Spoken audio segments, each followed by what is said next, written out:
Hello everybody and welcome to this playthrough for Rookie Division with various wins. Before we have a closer look at all the content, make sure that you do hit the thumbs up button, also subscribe to the channel and turn on the notifications. For those of you that do want to take the next step in your game and improve it even more, scan the QR code that is here on the screen or use the link patreon.com/golfclashtom you can find in the description down below. That will take you to our platform where you can find all our premium guides, checkpoint challenge, tour play, and tournament play. Last but not least, the info box on the right hand side gives you the club distance adjustment, elevation adjustment, also what ball and club type I suggest you to play with. Have in mind that those are all suggestions and you don't have to follow it if you don't want to, but there is always a plan behind it. So let's go to hole number 1.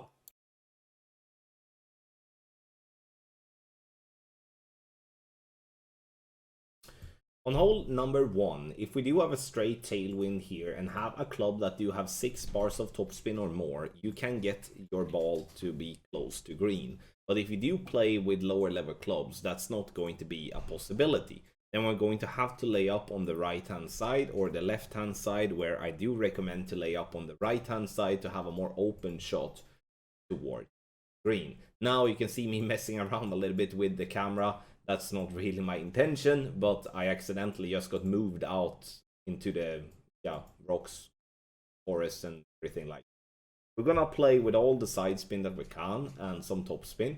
Adjust this max plus 10, and I'm playing with the quarterback to keep the accuracy, which will help me if I do hit a great ball, and also that we don't really need power. We do have tailwind on all the shots, or at least the drive is going to have tailwind. Now we got a very long drive, which is perfect, 298 yards. Now we're going to play a short iron on the second shot, and this one is a little bit tricky, mainly as we do not have a fully developed ball guideline. So we're going to have to try to estimate if we're aiming at the hole or not, and that's the difficult part with a shot like this. And you have heard me say that so many times in the rookie playthroughs, that that's the difficult part when you play in rookie division, especially with lower level clubs. And I would say that's definitely a massive advantage for those that do play with good clubs down into rookie, that they could know in this instance if they aim at a hole or not. But we cannot really know that, because we can only try to judge with our eyes in the best possible way and make an yes. 15% elevation, true club distance, gonna be somewhere between medium and maximum distance. Unfortunately, I do adjust a little bit too little, needed that extra 0.1, but that's something we can correct for the next time.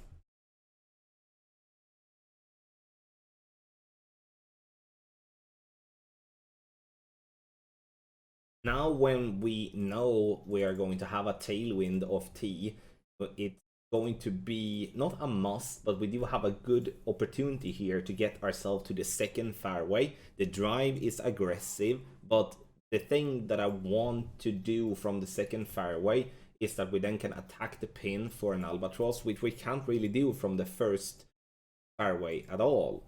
So try to push the drive and be aggressive.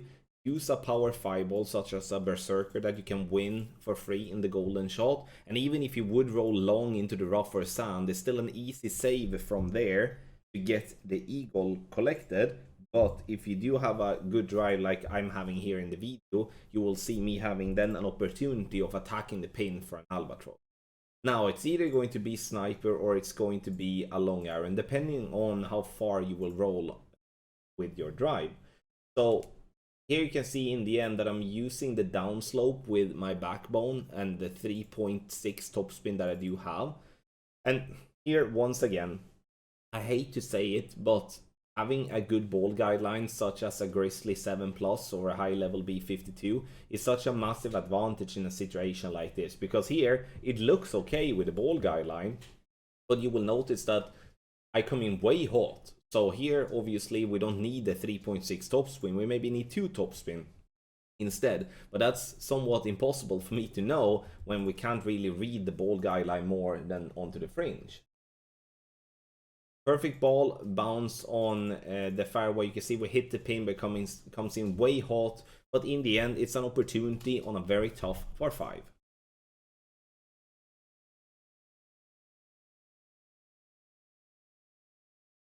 For hole number 3, you can play this par 3 in 2 different ways, really. One is to go for a rough bump, and I do believe that the rough bump is what would give you the best type of success. By aiming, obviously, with the bullseye centered into the rough ball guideline to hole, and then it's all about getting the correct adjustment. 10% elevation, and I'm playing this one medium distance for a 1-to-1 type of play. Katana to use all the side spin, which will help as well, otherwise we're going to have to aim too close to the sand, in my opinion. So Katana or a Kingmaker is the suggested ball. Comes down the hill, getting very unlucky, not dropping that one. But the rough bump is definitely the best for a drop. If you do not feel comfortable with the rough bump, you can use the fairway before the rough, bounce over that rough, get the ball to roll down. A little bit harder to control the speed in that way, but it will always be.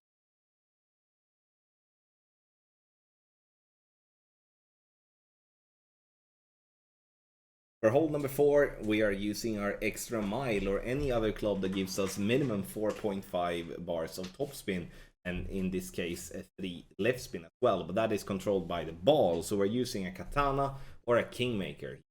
Medium distance, no elevation, aiming for the ball guideline straight down the fairway.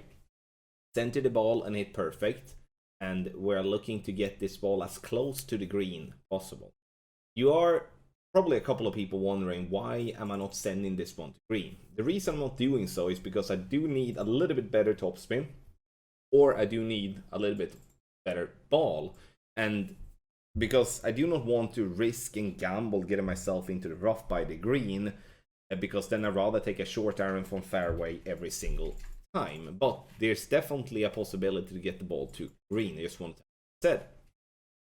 True club distance with no elevation here on the second shot, you're going to be somewhere between minimum and medium distance.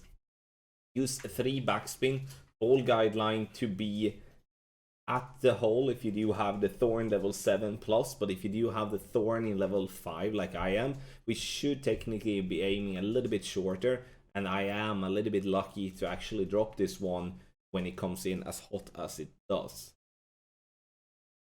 Adjustment is not going to be much. Adjust with a 3.6 miles per hour, center the ball and hit perfect, and again take a look at the speed that the ball comes in with, and that's going to be something we're going to have to correct for the next time, or we might be unlucky the next time and bounce at the pin out.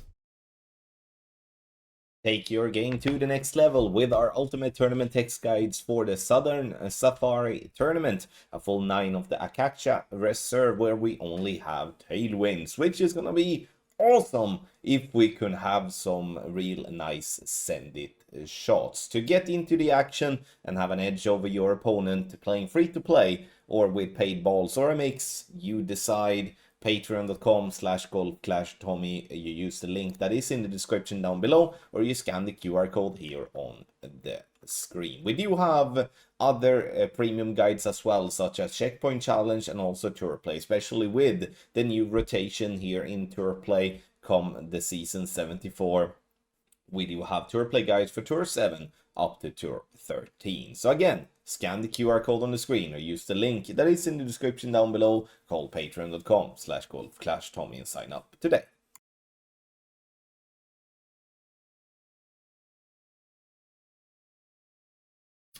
On hole number 5, this is probably one of my least favorite par 3s in the whole game, and the reason for that is due to all the bumpy parts that we are having. It's like it's impossible to avoid it either with the, I mean, we can avoid it with the first bounce, but then we won't avoid it with the second and the third bounce, and if we avoid it with the second bounce, we don't avoid it with the first and the third bounce, etc. So this is going to be a little bit, it's always going to be some type of luck if we are dropping a par 3, but this in particular is definitely giving us a little bit more of luck, or like we need more luck to get this one drop. 10% elevation, true club distance, bounces on the fairway up towards the pin, getting it to miss on the left side here, and we need to correct that one obviously for the next time, but in the end a safe birdie.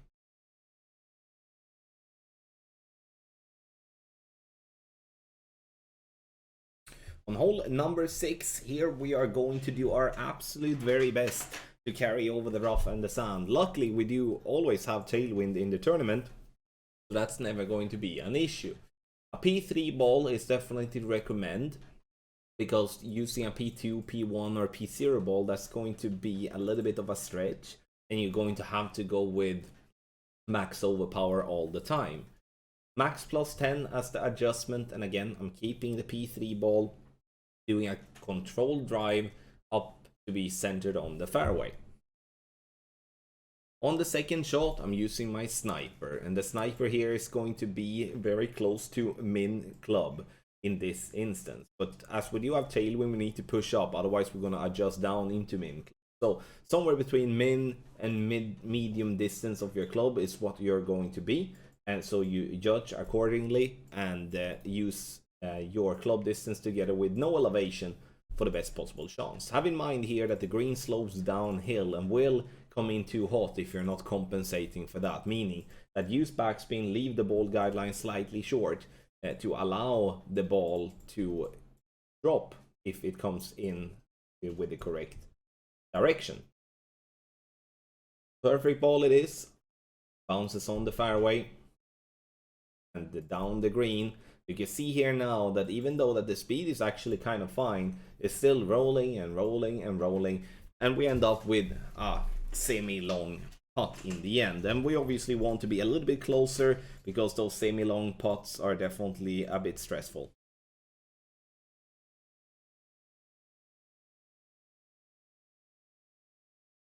Hole number 7, we play somewhat massively downhill. From the front tee, it's not that bad compared to the second and the third tee, but it's still going to be difficult. And here we do have the same type of problem that we do have on hole number 5, which is that we do have a very bumpy fairway with our first bounce, and if we don't have a bumpy fairway there, we do have it on the second bounce instead. And backspin, try to aim at a hole, which is difficult obviously with a ball guideline that is not really fully developed.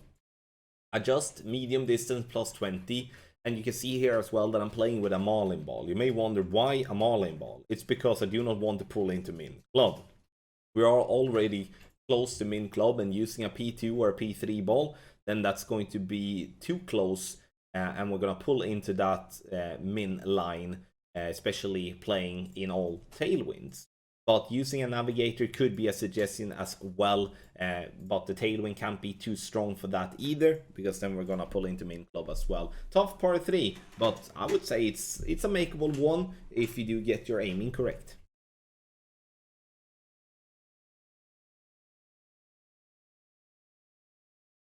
Hole number 8 is going to be very simple, because now we are going to be able to ping the ball to green in regardless what type of tailwind angle we're having. We have been dependent on having a tailwind angle to get the ball to green, so whenever you have had headwind and stuff, then you would have to lay up, but that's not going to be the case in this tournament to come, because we're always going to have tailwind. So stretch out to max, use 4.5 bars of topspin, 1 right spin, try to estimate where the ball guideline will take the ball. And once you have adjusted, don't push up to max, because you do want to utilize the slow needle, which happens if you are using overpower when your target is not at max club. You can play with a P4 or a P5 ball for an even slower needle than that, but I mean, if you want, use a Titan and keep it to that, and then you don't have to really spend any of the.